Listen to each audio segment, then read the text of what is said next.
El desarrollo del ser humano.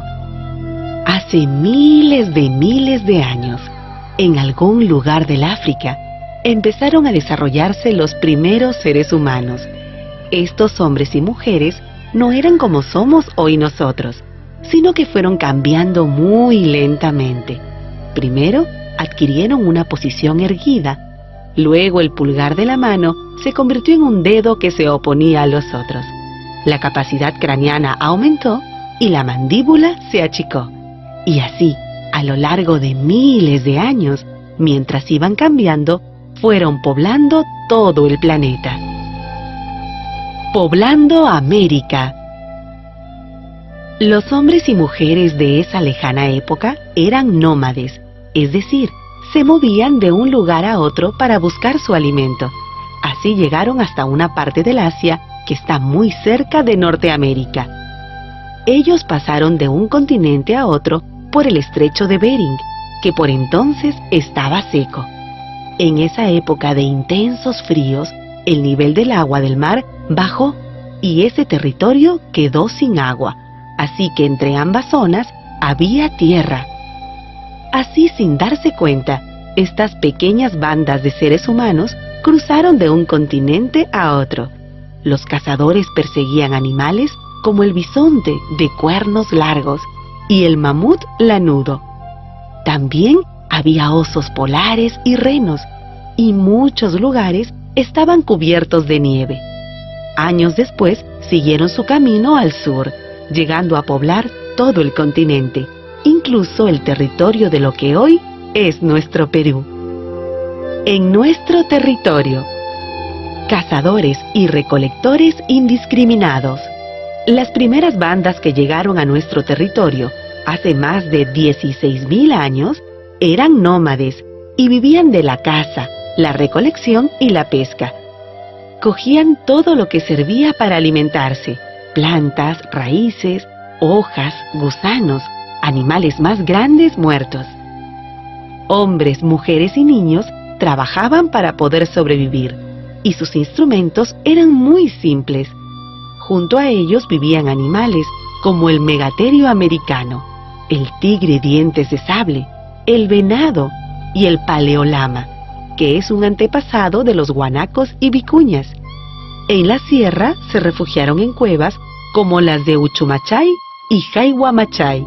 Luego de mucho tiempo de observar y experimentar con su medio ambiente, es decir, con la naturaleza que los rodeaba, los hombres y mujeres comenzaron a conocer mejor a las plantas y a los animales. Se dieron cuenta de que debían escoger las plantas para así dejar que vuelvan a crecer la siguiente temporada. Aprendieron además que si cazaban a todas las hembras, la especie no podría reproducirse. Inventaron entonces una forma de cazar en equipo. Rodeaban a los guanacos y vicuñas y luego dejaban salir a algunas hembras y a los pequeños. Esto se conoce con el nombre de chaco y se practica hasta hoy. Escenas de este tipo de caza se pueden ver en las paredes de la cueva de Toquepala, en lo que hoy es el departamento de Tacna. La domesticación de animales. Mucho tiempo después, hace más de 5.000 años, la gente de los Andes aprendió a domesticar a los camélidos. Empezaron a criarlos, cuidarlos y alimentarlos, y para hacerlo construyeron corrales. Pero como las vicuñas y los guanacos no se acostumbraban a vivir en corrales, comenzaron a cruzarlos para tener crías diferentes que sí se adaptaran a esas condiciones de vida. Así nacieron las llamas y las alpacas, que son los descendientes de cruces de guanacos y vicuñas. Estos últimos, guanacos y vicuñas, vivieron y viven todavía hoy de manera silvestre. Domesticación de plantas. Al mismo tiempo, en las márgenes de los ríos o cerca de manantiales, la gente comenzó a domesticar algunos vegetales. Al experimentar con las semillas y con las plantas, dieron vida a nuevas variedades que ya no vivían en un medio natural, sino en uno construido por la gente. Probaron qué cantidad de agua necesitaba cada planta. Escogieron las mejores tierras para cultivarlas. Aprendieron a sembrarlas. El frijol y el payar fueron algunas de las primeras semillas domesticadas en nuestro territorio. Y fue la gente que vivía en la cueva de Guitarrero, Ancash, una de las primeras en domesticarlas. La pesca. La gente que vivía en el litoral aprendió a utilizar los importantes recursos que ofrece nuestro mar. Al comienzo, ellos recolectaban mariscos en la costa y agarraban peces con las manos. Luego, los paijanenses, que vivían en la zona de Lambayeque, fabricaron unas puntas con las cuales cazaban a los peces. Unos siglos más tarde, los costeños fabricaron anzuelos con las espinas de los cactus y con conchas. Y mucho tiempo después, cuando ya se había inventado el tejido, empezaron a fabricar redes. Con estas redes, la pesca se desarrolló muchísimo. Manejando la tierra, el agua y el clima. A pesar de que la gente había domesticado muchas plantas, todavía no podía producir la cantidad de alimentos que necesitaban. Para mejorar las tierras donde cultivaban, secaron pantanos, sacaron malezas y piedras y aplanaron y removieron las tierras. En algunos lugares construyeron en las laderas de los cerros sencillas terrazas de cultivo, con el fin de aprovechar mejor el agua. Empezaron a construir acequias muy simples. Para saber cuándo iba a llover, cuándo los ríos traerían más o menos agua, cuándo debían empezar a sembrar y luego cuándo cosechar, comenzaron a elaborar calendarios que les permitirían observar con más cuidado la naturaleza. Algunos se volvieron expertos astrónomos. Rica herencia en plantas domesticadas. Nuestro territorio se caracteriza por tener diferentes ambientes. Por eso la gente de las distintas regiones pudo domesticar alrededor de 180 tipos diferentes de plantas. Entre las plantas alimenticias sobresalen la papa, la oca, la mashua, el oyuco, la quinoa, el tarwi, la cañigua, la kiwicha, el yacón, la yuca, el maní, el camote, la calabaza, el ají, el frijol, el payar, el maíz, el tomate, la chirimoya, la lúcuma. Además, se domesticó el algodón, que sirvió para la textilería. El algodón, nativo de nuestro territorio, es especial, pues es de color desde el beige claro al marrón oscuro, pasando por el verde almendra. Este tipo de algodón es único en el mundo. Construyendo en la costa. Cuando la gente se volvió sedentaria, comenzó a construir sus casas cerca de sus campos de cultivo. Sus viviendas eran sencillas y estaban hechas de madera, juncos, barro y piedras. Aldeas de esa época son las de Huacaprieta, Culebras y Áspero. Más tarde se construyeron otros edificios que fueron utilizados para realizar ceremonias. Así nacieron los centros ceremoniales, constituidos por pirámides truncas, sin puntas, plazas circulares, terrazas escalonadas y construcciones en forma de U. Estos centros se convirtieron en grandes lugares de investigación, porque los sacerdotes que allí vivían se especializaron en la observación de los movimientos de los astros para hacer sus calendarios agrícolas. Caral. Caral es quizá la ciudad más antigua de América. Fue levantada hace más de 4.500 años y está compuesta por un conjunto espectacular de construcciones monumentales. Abarca un gran territorio donde se construyeron alrededor de 30 pirámides truncas, algunas de las cuales miden hasta 20 metros de alto. Los hombres y las mujeres de Caral vivieron no solo de la agricultura, sino también de los ricos alimentos que provenían del mar. Además, se han encontrado en la zona productos de la sierra y la selva, lo que demuestra que mantuvieron un intercambio con estas regiones. Cotoche. Estos edificios ceremoniales fueron levantados también en otras zonas de nuestro territorio. Destaca por sus construcciones especiales el de Cotoche, en la sierra de Huánuco. Allí, En una de las paredes de uno de los templos se han encontrado las primeras esculturas, 2 manos cruzadas. Además, en los templos había un cuarto cerrado que tenía un hueco en el centro, que se conectaba con el exterior por un tubo de ventilación. En ese lugar los pobladores encendían el fogón, fuego que era alimentado por el aire que venía por el tubo. Chavín. Grandes astrónomos. Hace más de 3000 años, en un territorio llamado Chavín de Huántar, se desarrolló una cultura muy importante, Chavín. Sus pobladores construyeron allí, en una pequeña quebrada, grandes templos que les permitieron observar muy bien los astros. Los sacerdotes que dirigían estos templos eran grandes astrónomos, y desde zonas lejanas venía mucha gente para consultarles cuándo llovería, para saber cuándo debían sembrar lo que después sería su alimento. La gente creía que estos sacerdotes se comunicaban con los dioses y que estos les transmitían importantes conocimientos. En honor a esos dioses, los sacerdotes mandaron hacer grandes esculturas de piedra como el Lanzón, el Obelisco Tello y la Estela de Raimondi.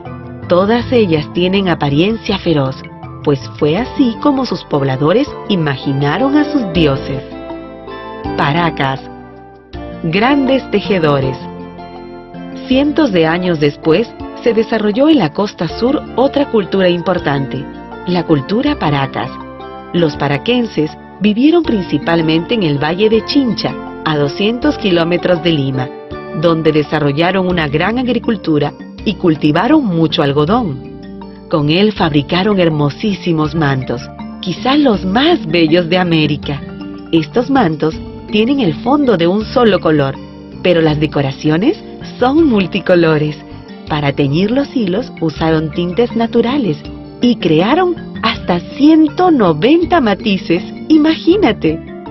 Los paraquenses también son muy conocidos por sus cementerios. Dieron gran importancia a los entierros, pues rindieron excepcional culto a los muertos. El muerto era depositado en una canasta y envuelto con numerosos tejidos, de manera que formaban un fardo que adornaban con collares, brazaletes y plaquitas de oro. Desarrollos regionales. Grandes agrónomos y artesanos. Luego de que Chavín perdió importancia, surgieron en las distintas regiones de nuestro territorio muchas culturas independientes unas de las otras. Vicus en Piura, Recuay en el Callejón de Huaylas, Huarpa en Ayacucho, Nazca en Nazca, Moche en Trujillo, Lima en Lima y muchas otras más. Durante este periodo, la mayoría de los pueblos desarrollaron técnicas agrícolas que les permitieron ampliar enormemente sus zonas de cultivo. Algunos investigadores afirman que fue en esa época que se construyeron los valles que conocemos hoy. Por otro lado, hubo un gran desarrollo artesanal en la cerámica, la metalurgia y la textilería. Los artistas dieron rienda suelta a sus talentos y cualidades, que aún hoy podemos apreciar en las vitrinas de los museos. Lima. Los limeños de esa época se dedicaron a la agricultura, a la pesca y al marisqueo, extracción de mariscos. Para cultivar, construyeron grandes acequias. Tan grandes eran que hasta hoy los limeños confunden una de ellas con un río, al que llaman surco, pero que es en realidad un gran canal de regadío. Los limeños también se convirtieron en grandes buceadores para poder recoger moluscos. Así recolectaron unos caracoles llamados taís chocolata, que viven 8 metros bajo el nivel del mar. Además, construyeron grandes pirámides truncas de hasta 20 metros de altura. Muchas de sus paredes fueron de colores muy llamativos, como el amarillo y el rojo. Nazca. Grandes buscadores de agua. Los nazquenses, es decir, los miembros de la cultura nazca, vivieron en la costa sur y son conocidos porque se las ingeniaron para ganarle tierras al desierto, al que convirtieron en un lugar donde se podía vivir. fueron notables buscadores de agua. Construyeron galerías filtrantes o canales subterráneos que les permitieron hacer que el agua que está debajo de la tierra saliese a la superficie para luego llevarla hasta un reservorio, desde donde era distribuida a sus campos de cultivo. Además, hicieron grandes dibujos en la tierra, conocidos con el nombre de las líneas de Nazca. La mayoría de ellos son de animales y funcionaron como un gran calendario. Pero la gente de Nazca es también muy conocida por su espléndida cerámica. Elaboraron hermosas vasijas polícromas de varios colores, aprovechando la gran cantidad de pigmentos naturales obtenidos de plantas y minerales de la zona. Los alfareros eran excelentes pintores y delinearon sus dibujos con negro. Los Moche. Los Moche construyeron sus hogares en la región del actual Departamento de la Libertad y se extendieron por gran parte de la costa norte. Fueron grandes ingenieros hidráulicos, hicieron canales de hasta 32 kilómetros de largo y dieron origen a hermosos y fértiles valles. En cada uno de estos valles vivía un gran señor que controlaba la zona y que era considerado como una divinidad. Uno de ellos fue el gran señor de Zipán, cuya tumba causa hoy asombro por la belleza de los tesoros que allí se han encontrado. En ella se hallaron maravillosos objetos de oro y turquesas, orejeras, pecheras, narigueras. Los Moche fueron también grandes ceramistas. Hicieron vasijas modeladas con formas de animales, rostros humanos, entre otras, y vasijas pintadas con escenas de sus ceremonias. Los Huarpa. La gente que vivió en la sierra también aprendió a manejar su relación con la naturaleza para desarrollar la agricultura. Estos pobladores serranos hicieron acueductos para llevar agua a sus cultivos, pero se destacaron especialmente por la construcción de una nueva y sorprendente tecnología: los andenes. La sierra está formada por cerros, entre los cuales corren ríos. Allí se forman los valles. Como para aumentar las áreas de cultivo, debían aprovechar las laderas de los cerros. Construyeron andenes, que son grandes terrazas construidas en los cerros y que cuentan con canales de regadío. La cultura que desarrolló esta tecnología se llamó Huarpa. Integraciones andinas. Entre los años 1000 y 1500 después de Cristo, se desarrollaron en nuestro territorio dos grandes culturas: Huari y Tiwanaku, o Tiahuanaco. Cada una de estas culturas tuvo una forma distinta de hacer las cosas. Huari se desarrolló en la parte central de nuestro territorio y tuvo una economía agrícola, pero con un fuerte desarrollo artesanal. Sobresalen los talleres de cerámica, tejido y joyería de turquesas y lapislázuli. Además, constituyó un gran imperio a partir de la conquista de territorios y de la construcción de ciudades. En cambio, Tiwanaku se desarrolló en la zona sur de nuestro territorio y abarcó parte de lo que hoy es el Perú, Bolivia y Chile. Tuvo una economía ganadera y, en vez de conquistar territorios, colonizó diversas regiones para así obtener los productos que necesitaba. Además, ejercieron una gran influencia religiosa. Su dios principal fue el dios de los báculos. Huari, los grandes urbanistas. Fueron los Huari quienes consolidaron la construcción de ciudades en nuestro territorio. Así, la ciudad ya no solo fue un lugar de residencia, sino también de trabajo. Allí se encuentran zonas de talleres, palacios con oficinas, zonas de reuniones, templos y mercados. La mayoría de las ciudades Huari, que eran muy grandes, se construyeron usando el mismo plano, lo que explica que se parezcan tanto unas a otras. Sus calles eran estrechas, se cruzaban en esquinas rectas y se organizaban en barrios. Los Huari pusieron especial cuidado en la salubridad, por eso hicieron canales que servían para proveer de agua a la ciudad y un sistema de drenaje para las lluvias. Además, destinaron espacios para la basura. Todavía hoy puedes encontrar restos de ciudades Wari en Ayacucho, Ciudad de Wari, en el Cusco, Piquillacta, en Lima, Cajamarquilla, en el Valle del Mantaro, Huarihuilca, entre otras. Para comunicarlas entre sí, construyeron una importante red de caminos. Tiwanaku, grandes pastores. Los Tiwanaku tuvieron su centro en la zona del altiplano peruano-boliviano. Las personas de esta cultura fueron grandes pastores, pues tuvieron inmensos rebaños de alpacas y llamas. De ellas aprovechaban la lana, la carne y los excrementos, estos últimos como abono y combustible. También las usaban como animales de carga. Como las condiciones naturales son allí muy difíciles, tuvieron que emplear la agricultura de altura, sembrando básicamente tubérculos, papas o yucos y mashua, y granos como la quinoa. Además, desarrollaron una tecnología que se usa hasta hoy, los camellones. Los camellones son elevaciones de tierra, de forma alargada, rodeadas de canales, y les permitieron controlar el efecto de las inundaciones y de las heladas, para conseguir productos que no crecían allí, como el maíz, la coca y las legumbres. Establecieron colonias en otros pisos ecológicos, llegando a la costa y a la selva boliviana. También construyeron grandes templos que se caracterizaban por su fino trabajo de pulido de piedra. Incluso se piensa que los incas heredaron esta característica de los tiwanaquenses. Desarrollos regionales tardíos.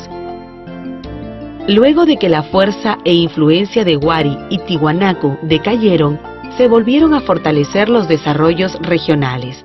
Por aquella época, los paisajes de nuestro territorio eran muy diversos. Aparecieron en la costa grandes culturas como Lambayeque, Chimú, Itzma, más conocida como Pachacamac, y Chincha, con un gran desarrollo de ciudades y de intercambios. La sierra, en cambio, se caracterizó por un desarrollo más aldeano y rural, con poco intercambio. Sobresalieron los huancas y los chancas. En el altiplano se constituyeron una serie de reinos aymaras como el de los Lupaca, quienes siguieron la tradición de los grandes pastores. El gran oráculo de Pachacamac. En Lima, alrededor de los ríos Rímac y Lurín, se asentaron una serie de pueblos que tuvieron como jefe máximo al señor de Itzma o Pachacamac. Itzma era considerado por los costeños como el dios creador del mundo y se lo vinculaba con los temblores y los terremotos. El poder del gran señor que allí vivía provenía de las acertadas predicciones del oráculo de esa divinidad. Desde lugares lejanos llegaban peregrinos a consultarlo y a cambio de sus augurios entregaban sus ofrendas al santuario.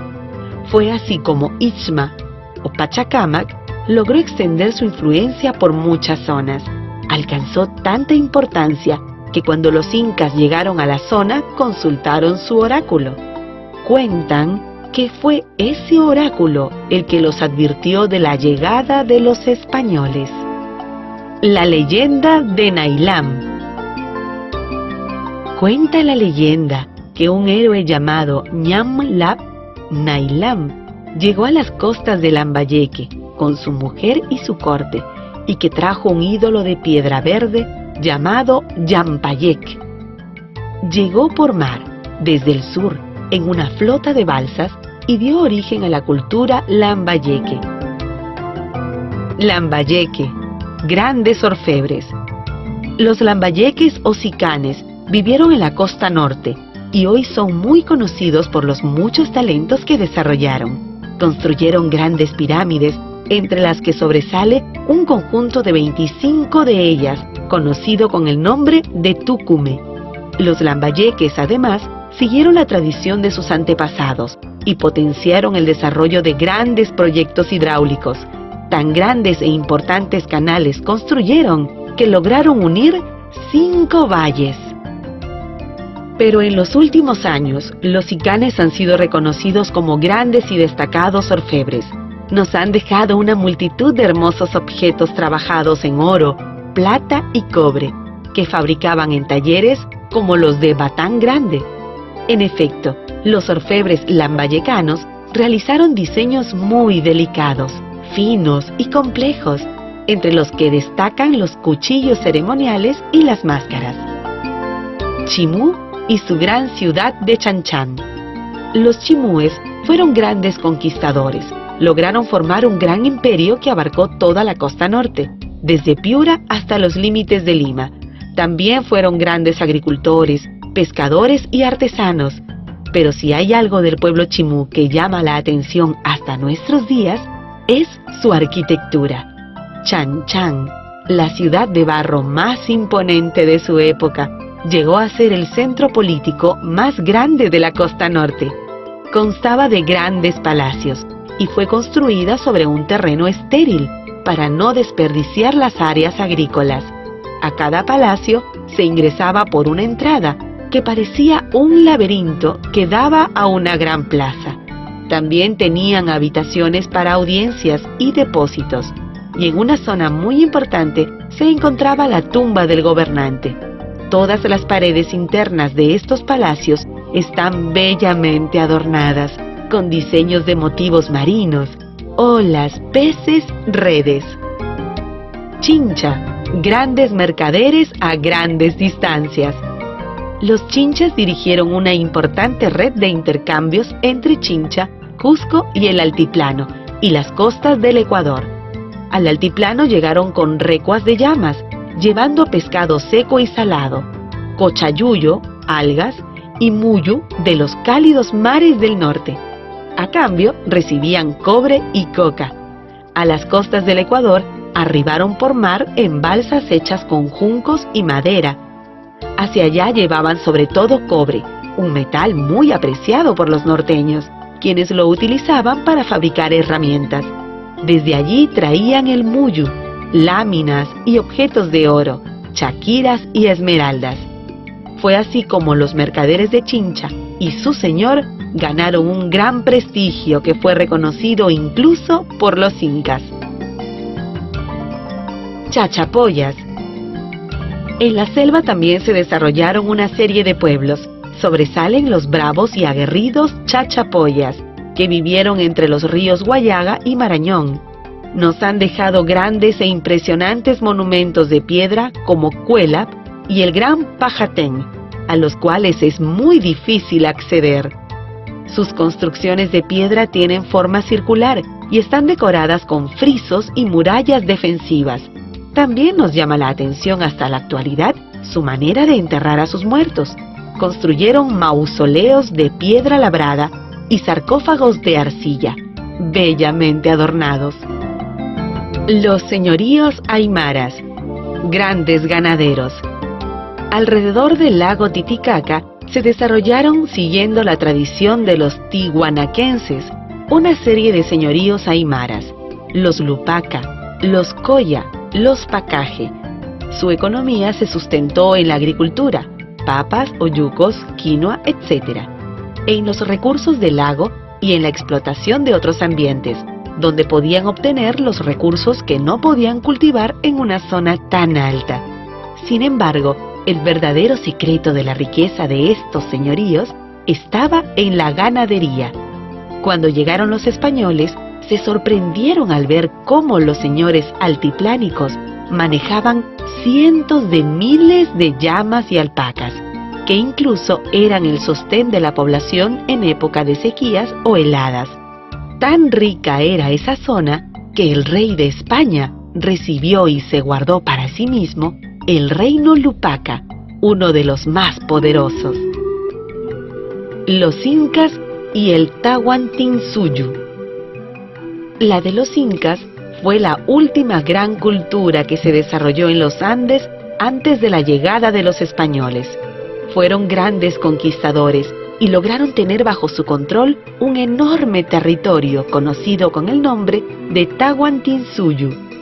Tuvieron su centro en la ciudad del Cusco, a la que consideraban sagrada, pero ocuparon áreas de los actuales países de Perú, Ecuador, Bolivia y Chile. Heredaron conocimientos de las culturas anteriores e incluso los mejoraron. Fueron tan buenos organizadores y productores que los españoles se sorprendieron de los depósitos llenos de alimentos que encontraron al llegar. El mito del lago Titicaca. Cuentan los cronistas que el dios Sol hizo salir del lago Titicaca a una pareja formada por Manco Cápac y Mama Ocllo. Esta pareja tenía un encargo divino. Debía dirigirse hacia el norte y establecerse en el lugar donde se hundiese la vara de oro que llevaban con ellos. Así, luego de probar en varios lugares, llegaron al Cerro Guanacaure, cerca de lo que es hoy la ciudad del Cusco. Fue en este lugar donde pudieron hundir la vara, y por ello la pareja se instaló en ese cerro. Dice la leyenda que Manco Cápac enseñó a los hombres a cultivar, a hacer acequias y a organizarse, y que Mama Ocllo les mostró a las mujeres cómo tejer y cómo realizar las tareas del hogar. Con ellos vinieron el orden, la cultura y las artes, y era el mismo Sol el que infundía calor y poder a sus hijos, cuentan las crónicas. El mito de los hermanos Ayar.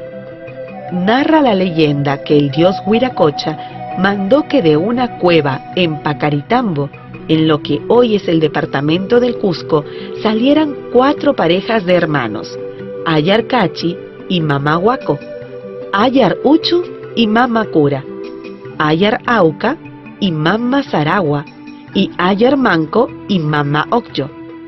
Llevaban unas varas de oro, vestían ropa fina, bordada con hilos, que también eran de oro, y de sus cuellos colgaban unas bolsas que contenían ondas. En el recorrido de su largo viaje desde Pacaritambo, los hermanos encerraron a Ayar Cachi en una cueva, porque era muy fuerte. Ayar Uchu voló a encontrarse con su padre, el dios Sol, quien le encargó que le dijera a Ayar Manco que debía cambiar su nombre por el de Manco Cápac. Al regresar, Ayar Uchu quedó convertido en un ídolo de piedra. Finalmente arribaron al Cusco Manco Cápac, Ayar Auca y las 4 mujeres. La gente del lugar los reconoció como hijos del sol y luego sembraron el maíz que habían traído. Algunas versiones de esta historia dicen que el establecimiento en el Cusco no fue pacífico. Relatan que una de las mujeres, Mama Huaco, cogió una boleadora, especie de honda, y la usó para herir a uno de los antiguos pobladores de la zona, quienes abandonaron el pueblo y dejaron el lugar a los recién llegados. Origen y guerra con los chancas. Cuando los incas llegaron al Cusco, encontraron pueblos que se habían instalado allí hacía mucho tiempo. Luego de un largo periodo de convivencia entre estos pueblos, arribaron a él los chancas. Cusi Yupanqui y otros generales defendieron la ciudad y lograron detener el avance de los chancas. Al ver su éxito, los curacas vecinos decidieron ayudarlos y juntos persiguieron a los chancas hasta derrotarlos definitivamente. Pachacútec. Luego de ser reconocido como nuevo inca, Cusi Yupanqui cambió su nombre por el de Pachacuti, que significa el que renueva el mundo. Se dedicó entonces a reconstruir el Cusco y a darle una nueva organización. Así se convirtió en la figura más importante de la historia incaica, al punto que se le considera como el inca que remodeló el mundo. Fue por esa época que se iniciaron las conquistas, es decir, la expansión incaica. Con Pachacútec, los incas terminaron de controlar por completo la región del Cusco y conquistaron el altiplano. Expansión inca por reciprocidad. Los incas conquistaron un inmenso territorio utilizando la reciprocidad o alianza. Al llegar a una nueva región, el inca iniciaba una relación con los curacas del lugar. Entonces se celebraba una fiesta en la que el inca les entregaba los regalos que traía con él: ropa de lana, hojas de coca y muyu, una concha que tiene su origen en las costas del Ecuador. Si la gente del lugar los aceptaba, quedaba en deuda con el inca y reconocía su autoridad. Para consolidar esta alianza se establecían lazos de parentesco. O bien el inca se casaba con alguna de las hijas o las hermanas del curaca principal, o les entregaba a las suyas en matrimonio. Expansión inca por guerras. Cuando los jefes locales no aceptaban entablar relaciones de reciprocidad y parentesco con los incas, estos utilizaron la fuerza militar. Es más, cuanto más fuerte es la negativa y la resistencia local, más violentas las respuestas de los incas. Se sabe incluso de algunos casos en los que llegaron a ejecutar a los principales líderes locales. El Ayllu. En los Andes, la sociedad se edificó sobre una organización llamada Ayllu. Se trataba de una familia extensa, es decir, integrada por varias familias pequeñas o nucleares. Sus miembros estaban unidos por un parentesco cercano o lejano. El vínculo fundamental entre los miembros de un Ayllu era el de sangre. Más aún, todos creían que eran descendientes de una sola pareja, a la que consideraban su antepasado común.